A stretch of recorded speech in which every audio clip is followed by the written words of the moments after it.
Hi there, this is me. So ayan guys, isa na namang napakasimpleng sketch po ang ating gagawin sa ngayon. Ito po ay si Adolf Hitler.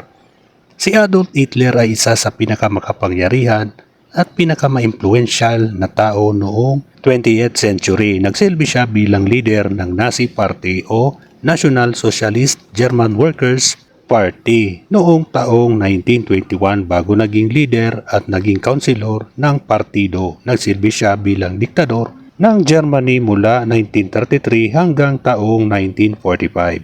Sa ilalim ng kanyang pamumuno, pumasok ang Germany sa World War II.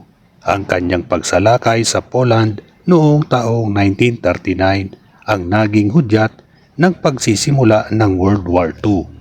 Ang kanyang pulisiya gaya ng Holocaust o malawakang pagpatay sa mga Hudyo ay isa sa mga pinakamadilim na yugto ng kasaysayan.